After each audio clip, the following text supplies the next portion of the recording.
Parece que tenemos un desarrollo extraordinariamente positivo ocurriendo ahora mismo en Oriente Medio, y quiero ser honesto con vosotros desde el principio. No esperaba que llegásemos aquí tan rápido, pero hemos llegado. El estrecho de Hormuz está abierto, se está tejiendo un acuerdo, y la gran pregunta que necesita ser respondida ahora, la pregunta más importante de todo esto, es la siguiente: ¿qué ganó realmente Trump con esta guerra? Porque si la respuesta es nada más que lo que ya existía antes, entonces estamos ante algo mucho más perturbador que una victoria o una derrota. Estamos ante una guerra que no debería haber ocurrido, y eso lo cambia todo. Voy a dedicar los próximos minutos a intentar responder esa pregunta con la mayor claridad posible. Voy a examinar los términos del acuerdo que está emergiendo, voy a analizar lo que cada bando realmente ganó y perdió, y voy a intentar entender si estamos asistiendo al nacimiento de un nuevo orden en Oriente Medio o simplemente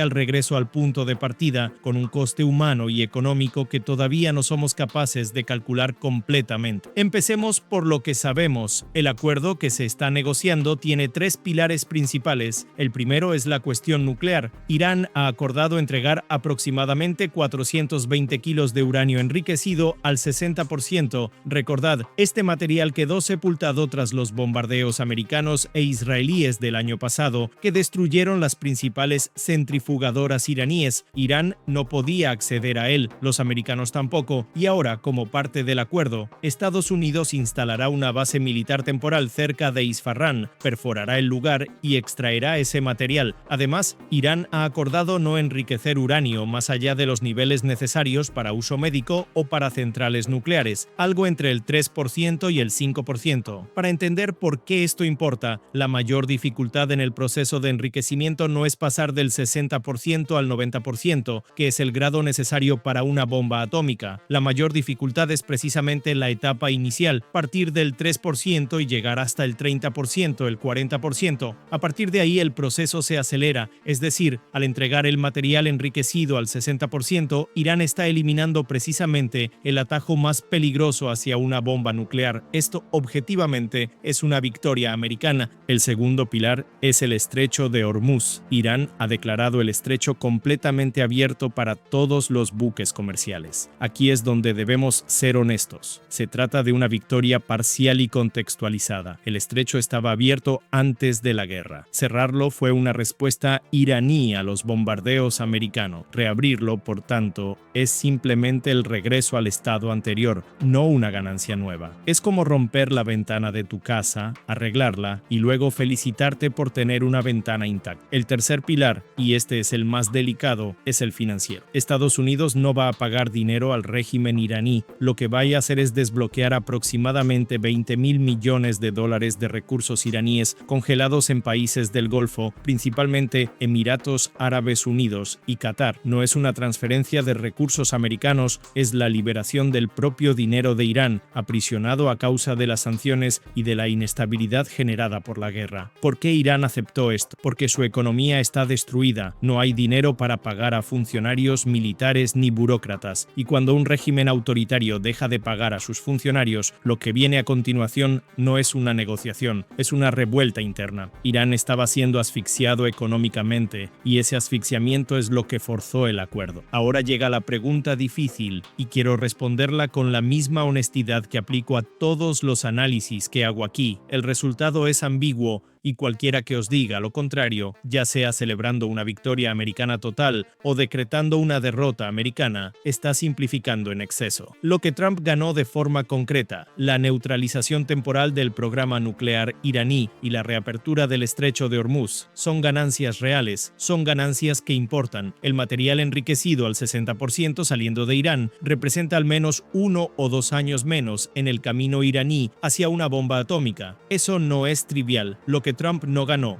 un cambio de régimen, y ese es el punto central que va a definir si este acuerdo tiene valor estratégico a largo plazo o si es simplemente un alivio temporal. Permitidme usar una metáfora para concretar esto. Imaginad un vecino que durante años ha construido en secreto un arsenal en el sótano de su casa. Lo descubrís, vais hasta allí, destruís parte del arsenal con una explosión controlada y negociáis un acuerdo en el que él promete no reconstruirlo. Salís de la negociación de celebración, pero el vecino sigue viviendo en la misma casa, con las mismas creencias, con la misma motivación que le llevó a construir el arsenal en primer lugar. Lo único que ha cambiado es que ahora está sin dinero y sin material, ambas cosas temporales. Esta es exactamente la situación con Irán. El acuerdo es real, las ganancias son reales, pero la estructura de incentivos que generó el programa nuclear, la ambición regional del régimen chií, la presión de la Guardia Revolucionaria Islámica, la rivalidad con Israel y con Arabia Saudí, no ha sido tocada. Y mientras esa estructura exista, el reloj vuelve a ponerse en marcha. Dicho esto,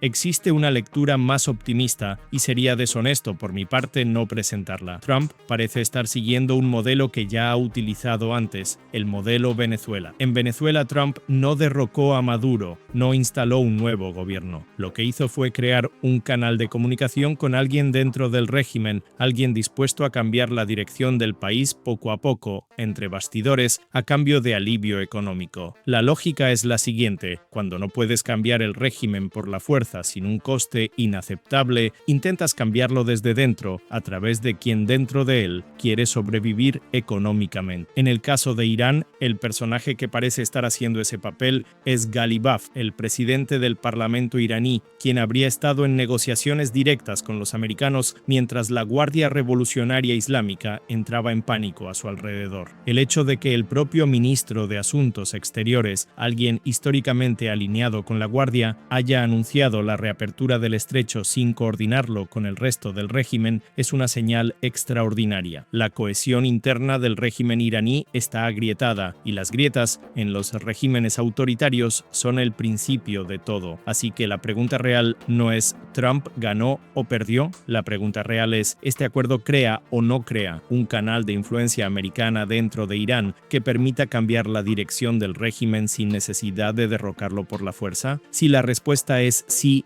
y todavía no lo sabemos, entonces estamos ante algo genuinamente significativo. Si la respuesta es no, entonces dentro de 2 años estaremos exactamente aquí de nuevo. Hay un elemento de esta historia que todavía no ha encontrado su lugar: el Líbano. Trump dijo que Israel tiene prohibido bombardear el Líbano como parte de este alto el fuego. Después dijo que el acuerdo no tiene nada que ver con el Líbano. Después dijo que va a ser el Líbano grande de nuevo. Son 3 posiciones contradictorias dadas en cuestión de minutos. Y eso no es un detalle, es un problema. Israel fue pillado por sorpresa. El Líbano fue pillado por sorpresa. Hezbollah, que es el actor que realmente necesita ser contenido en el sur del Líbano, todavía no está en el acuerdo de forma clara. Y mientras Hezbollah exista como fuerza armada independiente al sur de la frontera israelí, la estabilidad de esa región es provisional, no permanente. Una última cosa, y esta es práctica: el precio del petróleo cayó de inmediato con la apertura del estrecho de Hormuz, llegando a la franja de los $80 el barril. Eso es estructuralmente positivo para España, pero con un detalle importante: el desfase. Los petroleros tardan tiempo en salir de puerto y llegar a sus destinos. La estimativa más realista es que hacia junio o julio la normalización estará más avanzada, menos presión inflacionaria, especialmente en los combustibles. Es, lamentablemente, también una buena noticia para Pedro Sánchez, pero la realidad no elige la conveniencia política de nadie. Necesito ser honesto con vosotros sobre el estado de este análisis. Está necesariamente incompleto. El acuerdo final todavía no ha sido firmado. Los términos exactos todavía se están negociando. Lo que tenemos ahora son declaraciones contradictorias de Trump, una reapertura del estrecho que todavía excluye a los buques iraníes y señales de ruptura interna en el régimen de Teherán que pueden significar todo o pueden no significar nada. Lo que puedo decir con confianza: si este acuerdo se confirma en los términos que están siendo descritos, Trump habrá conseguido el resultado que el imperio americano raramente logra: la contención sin invasión, la victoria sin tropas terrestres. Y eso, si es verdad, sería notable. Si el acuerdo no se sostiene, si el régimen permanece intacto y vuelve a enriquecer uranio dentro de 2 años, entonces habremos tenido una guerra que costó vidas, petróleo y credibilidad internacional para llegar exactamente donde estábamos antes. Y esa, seamos sinceros, sería una conclusión mucho más perturbadora que cualquier derrota militar. En los próximos vídeos, a medida que el acuerdo final vaya quedando más claro, seguiré analizando lo que está ocurriendo. Estad atentos.